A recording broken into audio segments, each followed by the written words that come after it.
Ovo ubija sve gljivične bolesti na krasavcima i rajčicama.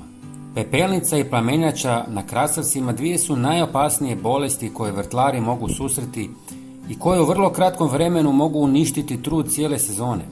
Pepelnica se prepoznaje po bijelom praškastom sloju na gornjoj strani listova.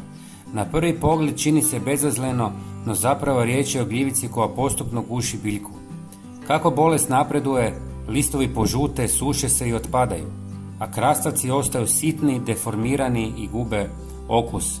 Uzrok pepelnice su gljivice koje se brzo šire u toplim danima i hladnim noćima. Spore prenosi vjetar, insekti ili biljni ostaci, pa se bolest može pojaviti gotovo preko noći. Plamenjača je jednako opasna, a mnogi vrtlari je se još više boje. Ona se najčešće javlja u razdobljima kada vlada visoka vlaga i kada listovi dugo ostaju mokri. Prvi simptomi su žučkaste mrlje na listovima koje ubrzo postaju tamno smeđe i šire se po cijeloj biljci. Kod jakog napada listovi doslovno izgaraju, a biljka ostaje gola i prestaje rađati. Plamenjača se najlakše širi kapljicama kiše, prskanjem vode po listovima te gustom sadnjom koja onemogućava da se vlaga brzo osuši. Rano otkrivanje pepelnice i plamenjače presudno je jer se u početnim fazama bolest može reagirati prirodnim pripravcima. Ako se bolest zanemare, biljka više nema snage za obranu i urod naglo propada. Prevencija je zato najvažnija mjera, to znači redovito prozračivanje gredica, sadnja s dovoljnim razmakom, zalijevanje isključivo uz korijen i uklanjanje zaraženih listova čim se pojave prvi simptomi. U 250 ml vruće vode dodajte jednu žlicu čaja od preslice jer sadrži visoke količine silicija koji jača listove i čini ih otpornijima na gljivice.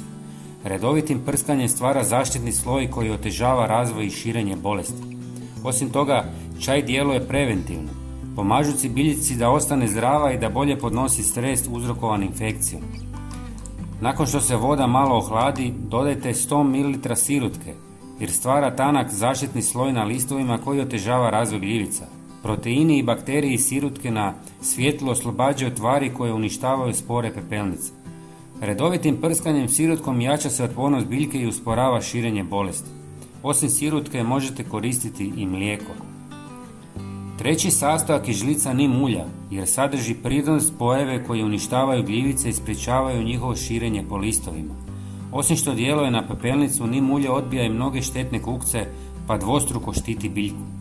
Redovitim prskanjem slabom otopinom listovi ostaju zdraviji i otporniji na nove infekcije.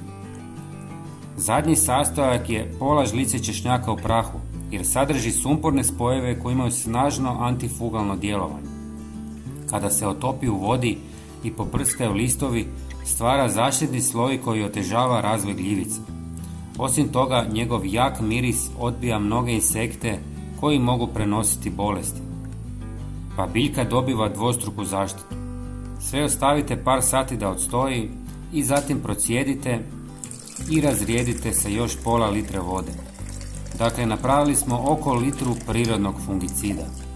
Špricajte biljke rano ujutro ili kasno navečer svakih par dana kako bi ih maksimalno zaštitili.